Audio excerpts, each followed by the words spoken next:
Assalamualaikum warahmatullahi wabarakatuh. Saya Azraillah bin Abdul Muhaimin Izzuddin, nombor matrik 17065659.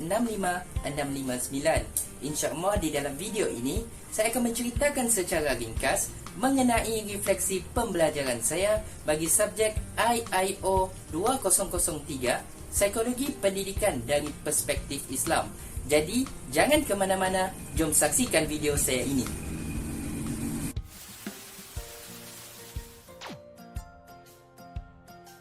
Secara ringkasnya, video refleksi pembelajaran ini saya bahagikan kepada 4 bahagian yang utama yang akan merangkumi pembelajaran mingguan di dalam kelas serta perbincangan bersama dengan ahli kumpulan. 4 bahagian utama tersebut ialah pendahuluan. Dalam pendahuluan ini saya akan menceritakan berkenaan dengan performa dan maklumat khusus serta konsep psikologi pendidikan dari perspektif Islam. Kemudiannya dalam bahagian yang kedua, iaitu psikologi pendidikan menurut tokoh-tokoh Islam, di mana di dalam bahagian yang kedua ini saya akan menceritakan teori psikologi pendidikan menurut Imam Al-Ghazali, Al-Qabisi, Ibnu Sahnun dan juga Ibnu Khaldun, serta perkaitan teori mereka ini dengan teori-teori barat. Selepas itu, dalam bahagian yang ketiga, saya akan menceritakan berkaitan dengan tingkah laku pelajar, di mana dalam tingkah laku pelajar ini saya akan masukkan topik iaitu fitrah manusia menurut Islam serta pembentukan sikap, personaliti dan tingkah laku manusia menurut Islam.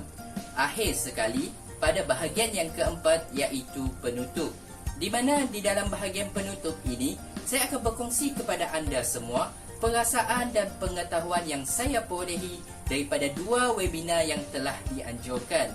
Dan video refleksi pembelajaran ini akan saya akhiri dengan harapan dan perasaan saya bagi subjek psikologi pendidikan dari perspektif Islam ini.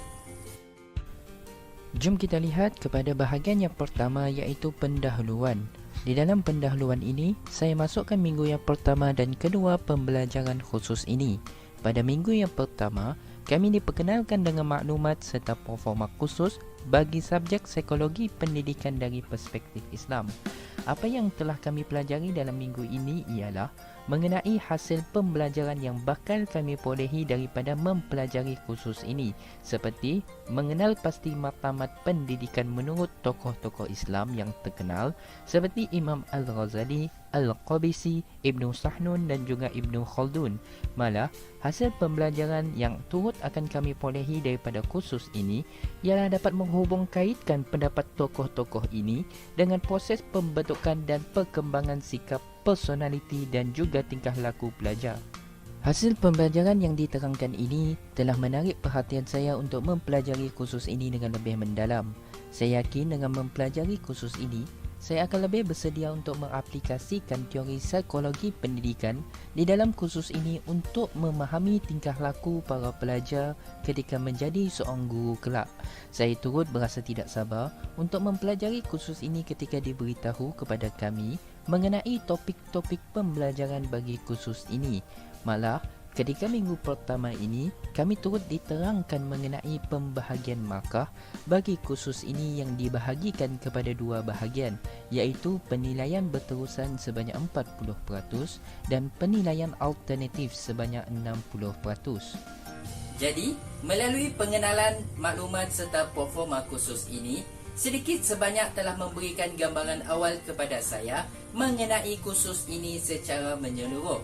Secara tidak langsung, dapatan pembelajaran minggu yang pertama ini telah membuatkan saya berasa lebih teruja dan bersemangat untuk mempelajari dan mengetahui mengenai khusus psikologi pendidikan dari perspektif Islam ini dengan lebih mendalam dalam usaha saya untuk menyiapkan diri dengan kemahiran-kemahiran yang boleh membantu saya untuk menjadi seorang guru yang lebih baik nanti.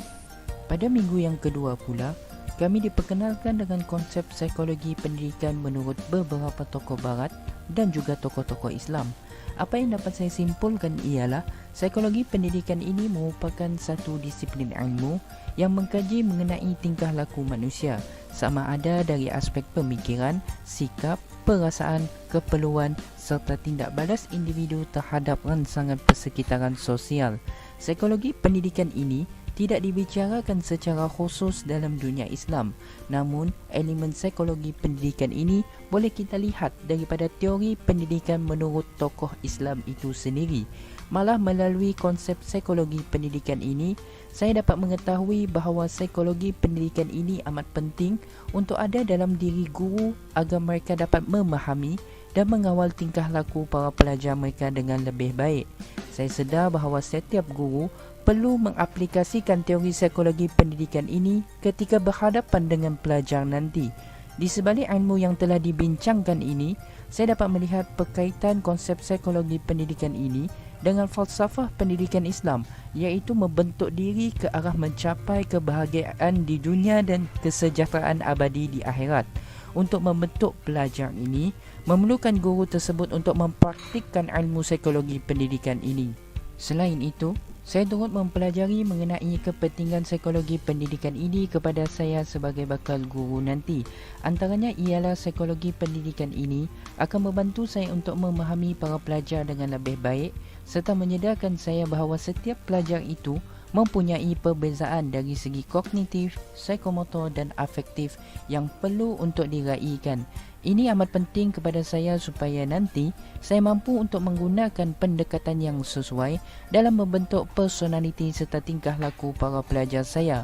Dengan mengikuti kursus psikologi pendidikan ini, ianya akan dapat membantu saya untuk mendekati pelajar dengan lebih mendalam dengan menggunakan teori psikologi pendidikan ini, khususnya dalam memberikan motivasi kepada mereka. Kita bukanlah sekadar guru sahaja, tapi kita adalah pembimbing kepada pelajar. Oleh itu, saya melihat adalah wajar kenapa kursus ini perlu diikuti oleh bakal guru dalam mempersiapkan diri menjadi seorang guru yang bagus. Pembelajaran pada minggu yang kedua ini telah menyedarkan diri saya bahawa untuk membantu para pelajar, kita perlu mengetahui serta memahami tingkah laku mereka melalui pengaplikasian ilmu psikologi pendidikan. Malah, saya merasai pentingnya psikologi pendidikan ini untuk dikuasai agar saya mampu untuk melaksanakan tugas sebagai seorang guru dengan lebih baik dalam membentuk tingkah laku para pelajar pada masa yang akan datang. Sekarang, kita pergi kepada bahagian yang kedua, iaitu psikologi pendidikan menurut tokoh-tokoh Islam. Di dalam bahagian yang kedua ini, kita akan telusuri minggu yang ketiga hingga minggu yang ketujuh satu persatu. Pada minggu yang ketiga, kami mempelajari mengenai teori pendidikan menurut Imam Al-Ghazali. Menurut Imam Al-Ghazali, terdapat 5 elemen yang utama dalam aspek pendidikan. 5 elemen tersebut ialah tujuan, guru, pelajar, kurikulum dan juga metodologi pendidikan. Setelah memahami perbincangan mengenai 5 elemen ini, saya cenderung untuk melihat kepada elemen tujuan menurut Imam Al-Ghazali. Tujuan pendidikan menurut Imam Al-Ghazali ialah untuk mencapai kesempurnaan insani bagi mendekatkan diri dengan Allah Subhanahu wa taala supaya mendapat kebahagiaan di dunia dan juga di akhirat. Sebagai contoh, seorang guru bukanlah mengajar semata-mata untuk membuatkan para pelajarnya berpengetahuan sahaja, namun guru tersebut hendaklah memastikan hasil pembelajaran mereka akan membawa kepada kesempurnaan insani dalam diri para pelajar seperti pembentukan akhlak yang mulia dalam diri mereka. Apabila kita ajarkan sesuatu topik kepada para pelajar, kita bukan sahaja inginkan pelajar untuk mendapat pengetahuan tersebut, malah kita perlu memastikan pelajar faham dan mampu untuk mengaplikasikan ilmu tersebut dalam kehidupan mereka. Mereka perlu beramal dengan pengetahuan yang mereka pelajari ini. Perkara ini secara tidak langsung akan melahirkan pelajar yang berakhlak mulia dan juga berpengetahuan. Tujuan pendidikan menurut Imam Al-Ghazali ini mempunyai perkaitan dengan teori pendidikan barat, iaitu teori humanistik oleh Abraham Maslow, di mana menurut Abraham Maslow, manusia merupakan insan yang baik serta mulia dan mempunyai dorongan untuk berkembang dalam proses menyempurnakan diri. Dalam teori Maslow ini, Setiap individu mempunyai keperluan mereka yang tersendiri yang perlu dipenuhi bagi mencapai tahap yang tertinggi dalam kehidupan mereka. Pembelajaran mengenai teori pendidikan menurut Imam Al-Ghazali ini telah membuka minda saya. Apabila menjadi seorang guru nanti, saya tidak boleh hanya menyampaikan pengetahuan sahaja kepada para pelajar. Sebaliknya, saya harus melengkapkan diri mereka dengan pengetahuan serta akhlak yang mulia. Pembelajaran pada minggu yang ketiga ini telah membuatkan saya berasa teruja dan tidak sabar untuk mempelajari mengenai teori pendidikan menurut tokoh-tokoh Islam yang lain pula. Pada minggu yang keempat pula, kami diperkenalkan dengan teori pendidikan menurut Al-Qabisi. Al-Qabisi ini turut memfokuskan 5 elemen yang utama di dalam pendidikan. Setelah membaca dan berbincang mengenai teori pendidikan menurut Al-Qabisi ini, saya memilih untuk memperincikan mengenai elemen guru bagi teori pendidikan menurut Al-Qabisi dalam video refleksi pembelajaran minggu yang keempat ini. Pendidikan menurut Al-Qabisi ini sangat menitik beratkan mengenai aspek guru. Al-Qabisi mengatakan bahawa seorang guru hendaklah memiliki personaliti, ciri-ciri serta peribadi yang baik dalam diri mereka. Sebagai contoh, seseorang guru hendaklah menunjukkan contoh yang baik kepada para pelajar mereka. Hal ini demikian kerana para pelajar akan menjadikan guru mereka sebagai contoh teladan atau model ikutan dan akan mengikuti segala tingkah laku yang ditunjukkan oleh guru tersebut. Sekiranya guru melakukan perbuatan yang tidak baik, maka perbuatan guru tersebut akan ditiru oleh para pelajar. Contohnya, apabila pelajar melihat kita bercakap dengan lemah lembut dan sentiasa memberi salam apabila berjumpa, mereka akan berasa kagum sehingga perbuatan tersebut turut mempengaruhi mereka untuk mengikuti tingkah laku guru tersebut. Contoh mudahnya adalah Dr. Tengku sendiri, di mana kami sebagai pelajarnya berasa sangat terinspirasi dengan personaliti dan tingkah laku yang dipamerkan oleh doktor. Guru menurut Al-Qabisi ini mempunyai persamaan dengan teori sosial oleh Albert Bandura. Dalam teori sosial ini mempunyai teori pemodelan, di mana teori ini mengatakan bahawa sesuatu proses pembelajaran adalah melalui pemerhatian tingkah laku model. Okey, seperti mana yang kita ketahui, guru merupakan insan yang dijadikan sebagai role model oleh para pelajar di dalam dan juga di luar kelas. Teori pemodelan ini merupakan suatu proses di mana individu akan meniru dan menghasilkan tingkah laku yang sama yang ditunjukkan oleh model. Pembelajaran minggu keempat ini telah menjadikan saya untuk melengkapkan diri dengan kemahiran dan personaliti yang baik sebagai bakal guru nanti agar saya dapat menunjukkan contoh yang terbaik kepada para pelajar dalam memahami dan menangani tingkah laku mereka. Malah, saya semakin bersemangat untuk mengaplikasikan teori pendidikan menurut Al-Qabisi ini dalam usaha saya menjadi seorang guru yang berkualiti kelak. Pada minggu yang kelima, kami mempelajari mengenai teori pendidikan menurut Ibnu Sahnun. Pembahasan pendidikan oleh Ibnu Sahnun ini sama seperti dua tokoh yang sebelumnya yang turut membincangkan 5 elemen yang utama dalam pendidikan. Saya lebih suka untuk memilih elemen kurikulum menurut Ibnu Sahnun ini. Kurikulum menurut Ibnu Sahnun ini terbahagi kepada 2 jenis, iaitu ijbari dan juga ikhtiyariyah. Ijbari ini merupakan pendidikan asas yang wajib untuk diberikan kepada para pelajar seperti membaca dan menulis Al-Quran. Manakala ikhtiyariyah ini merupakan pendidikan pilihan yang boleh memberikan nilai tambah kepada para pelajar dalam kehidupan mereka seperti matematik dan juga ilmu fiqh. Sebagai contoh, apabila saya menjadi seorang guru nanti, saya akan memastikan para pelajar saya mendapat dan menguasai pendidikan asas seperti berkaitan dengan solat dan puasa supaya dapat diamalkan oleh para pelajar dalam kehidupan seharian mereka. Selain itu, saya akan pastikan pelajar saya mendapat penghayatan yang mendalam bagi ilmu ijbari ini. Melalui pengajaran ibadat seperti solat serta bacaan-bacaannya akan dapat mengelakkan diri pelajar daripada melakukan perkara-perkara yang negatif. Tingkah laku pelajar juga akan menjadi lebih terkawal sekiranya mereka didedahkan dengan ilmu seperti ini.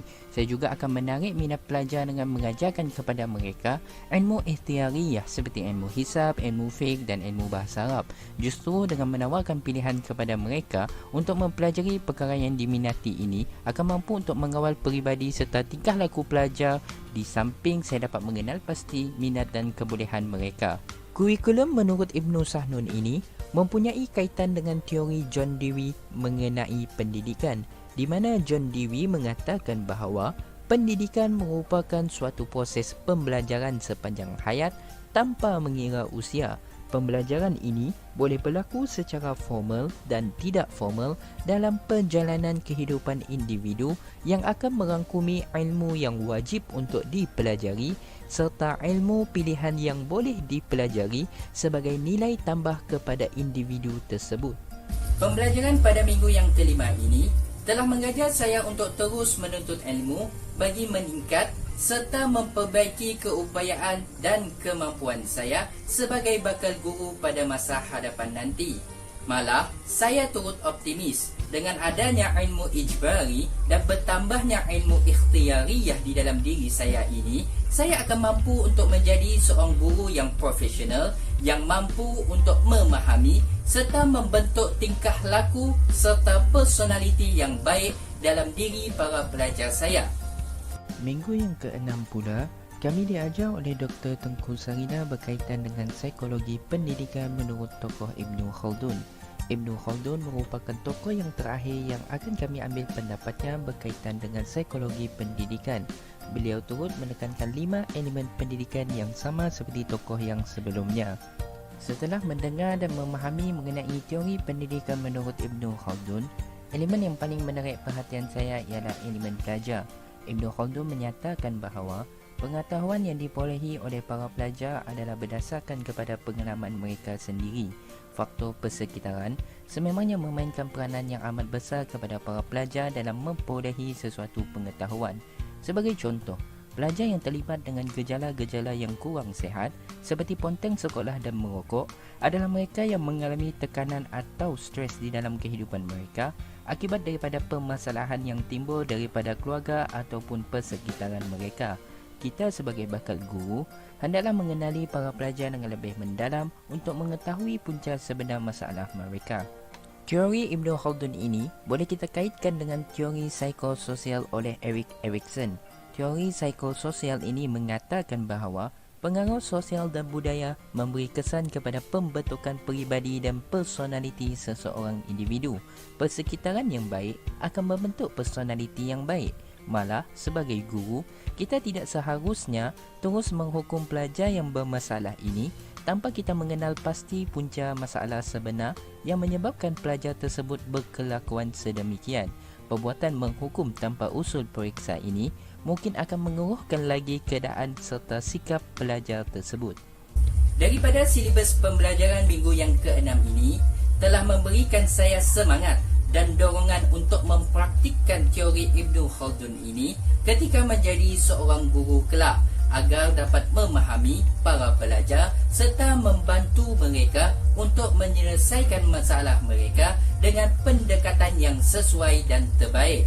Malah, saya berasa sangat gembira dapat mempelajari teori Ibnu Khaldun ini yang sememangnya akan membantu meningkatkan kemahiran saya sebagai seorang guru.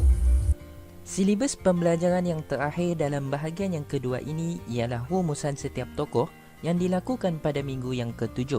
Dalam minggu ini, kami diberikan tugasan untuk merumuskan teori pendidikan setiap tokoh-tokoh Islam yang telah kami pelajari. Kemudiannya, Dr. Tengku Sarina menanyakan kepada kami semua mengenai elemen pendidikan pilihan kami untuk diaplikasikan ketika menjadi seorang guru kelak. Jadi dalam video ini, saya telah memilih elemen metodologi pendidikan oleh Al-Qabisi sebagai elemen kegemaran saya untuk diaplikasikan pada masa yang akan datang. Al-Qabisi telah menerapkan metodologi hukuman dalam proses pengajaran dan pembelajaran, di mana hukuman yang dijalankan ini adalah bertujuan untuk mendidik dan tidak boleh mencederakan fizikal maupun mental para pelajar. Metod hukuman ini dijalankan sekiranya para pelajar tidak mendengar nasihat dan teguran daripada kita. Sebagai contoh, apabila para pelajar melakukan kesalahan seperti merokok dan ponteng sekolah, kita hendaklah memberikan hukuman kepada mereka agar mereka sedar bahawa perbuatan yang mereka lakukan itu adalah salah. Namun, sekiranya pelajar tersebut melakukan perbuatan yang baik, maka kita hendaklah memberikan ganjaran kepada para pelajar sebagai semangat dan dorongan kepada mereka untuk meneruskan perbuatan tersebut. Teori metodologi hukuman oleh Al-Qabisi ini boleh kita kaitkan dengan teori behaviorisme oleh B.F. Skinner, di mana teori ini mengutarakan pelbagai prinsip dan pendekatan khasnya berkaitan metodologi pengajaran yang memberi kesan dan implikasi kepada psikologi pelajar semasa proses pengajaran dan pemudahcaraan. Teori ini akan saya aplikasikan ketika menjadi guru kelak.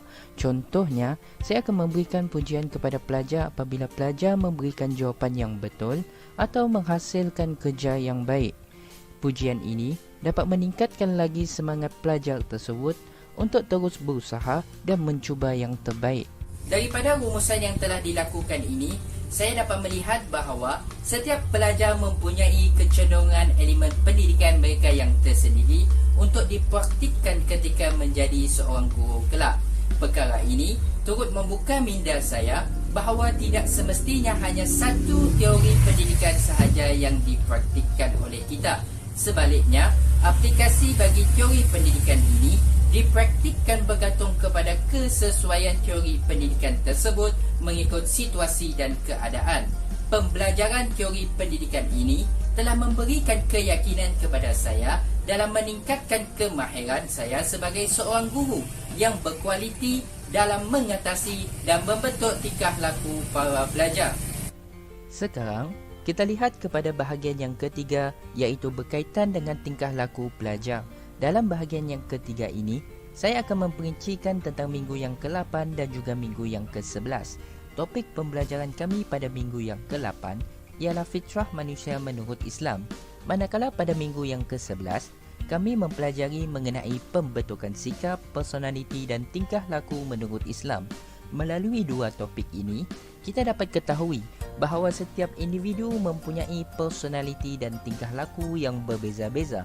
Namun begitu, adalah fitrah setiap manusia dilahirkan dengan sifat-sifat yang baik dan suka kepada kebaikan serta kebenaran. Malah, faktor genetik dan baka daripada ibu bapa turut mempengaruhi kepada pembentukan personaliti serta sifat anak-anak sama ada dari segi fizikal maupun tingkah laku. Fitrah manusia yang baik ini akan mendorong kepada pembangunan insaniah yang baik, khususnya dari aspek intelek, emosi, rohani dan juga sosial. Setiap pelajar mempunyai potensi mereka yang tersendiri. Jadi sebagai guru, kita perlu bijak untuk mengembangkan serta menggilap potensi mereka ini. Kita tidak boleh mengeluh sekiranya pelajar tersebut tidak mahir dalam sesuatu perkara. Kita perlu bersabar dan melihat potensi pelajar tersebut dari sudut pandang yang lain. Kita tidak dapat memaksa pelajar untuk melakukan sesuatu yang tidak mereka mampu untuk lakukan. Sebaliknya, kita perlu mengenal pasti bakat mereka dan gilapkan bakat mereka yang ada tersebut.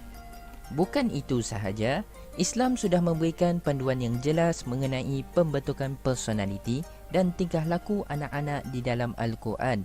Perkara ini dapat kita lihat daripada nasihat Luqmanul Hakim kepada anaknya di dalam surah Luqman yang merangkumi tiga aspek yang utama, iaitu akidah, ibadah dan juga akhlak. Segala perbuatan yang dilakukan oleh individu berkait rapat dengan rohani individu tersebut. Justru itu, akhlak dan personaliti yang baik merupakan hasil daripada rohani yang sehat, seperti sentiasa menjaga solat 5 waktu sehari semalam dan sentiasa berusaha mendekatkan diri dengan Allah Subhanahu wa taala. Daripada dua silibus pembelajaran ini telah menyedarkan saya betapa pentingnya kepada saya sebagai bakal guru membantu dan membimbing para pelajar untuk memiliki rohani yang baik agar dapat membentuk personaliti dan tingkah laku yang baik dalam diri mereka. Malah, saya berasa bersyukur dengan adanya kedua topik ini dapat memberikan saya kefahaman dan panduan untuk membimbing saya menjadi seorang guru yang mampu memahami dan menangani personaliti serta tingkah laku pelajar saya yang berbeza-beza kelak.